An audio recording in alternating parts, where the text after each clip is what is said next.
Today's sponsor is Project Pals, an amazing collaborative workspace for students to create and work with projects. Stay tuned at the end of the show to learn more about getting started for free and how I'm using Project Pals in my classroom. Transformative Teaching in Tough Times, Part 2, Episode 394. The 10-Minute Teacher Podcast with Vicki Davis. Every weekday, you'll learn powerful, practical ways to be a more remarkable teacher today. So you're teaching art, but you're teaching so much more. Tell me a story about a student who you feel like you reached. I have, they come back and visit me, and I love them all. But there's one that keeps on coming back, and it's Deja Gorham. And I know she wouldn't mind me saying her full name. And she's such a beautiful human being. She is like light in the darkness.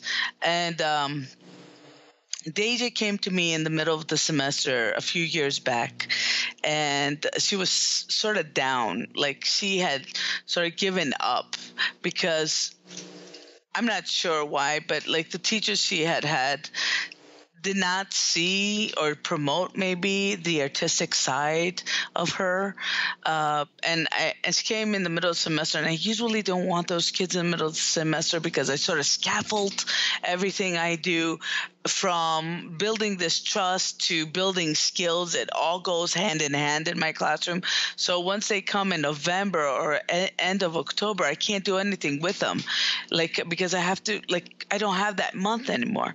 So she came in, and within 5 minutes we were doing portraiture. We had reached the point where we were actually drawing in charcoal. She was done, and she's like, wow. I'm done. And she came to me with a beautiful line drawing, but it didn't have any value. It didn't have any shading. Didn't have any depth.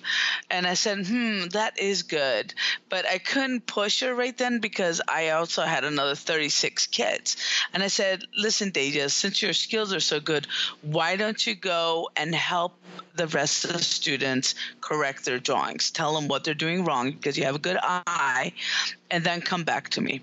And that sort of gave her and empowered her and immediately endeared her to the whole class, right? Because here comes this kid from another school. They didn't know her. They didn't, and she's helping them. She's on her knees by their desks, showing them how to redraw an eye, how to redraw the nose, telling them about shapes, and modeling exactly what I had modeled. And she was so thirsty for that.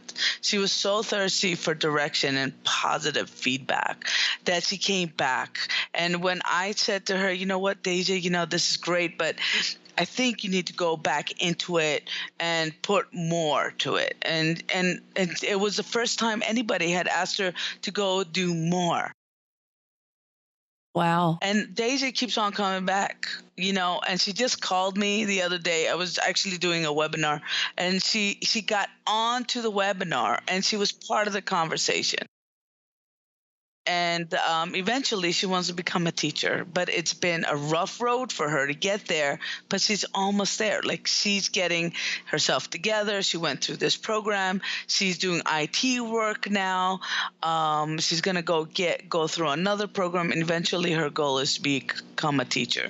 She's going to be a kick-ass teacher too. Wow. So Sia, as we finish up, you have a voice, and a growing voice in education. And, tomorrow, as we're taping this, you're going to the Congressional Black Caucus.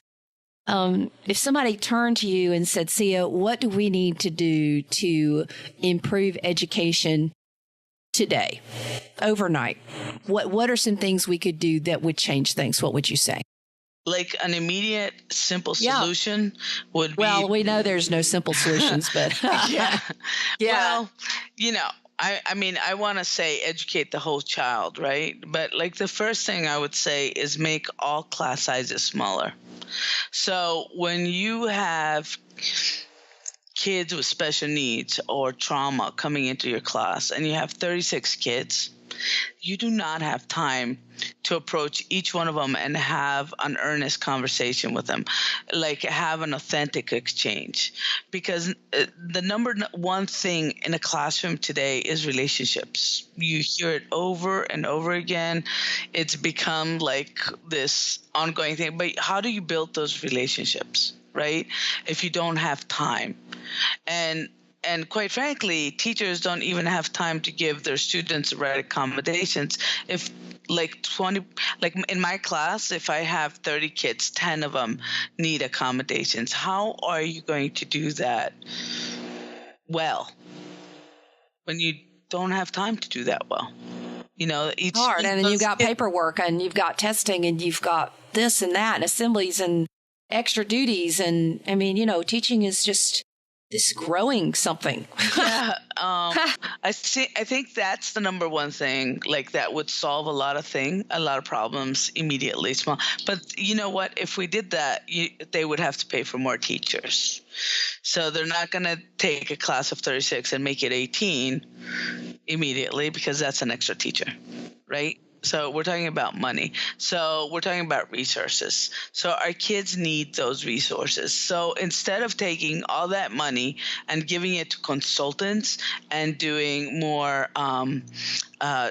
data gathering, you know what? Give it to the kids. Give it to where the money needs to go. We don't need any more curriculums developed.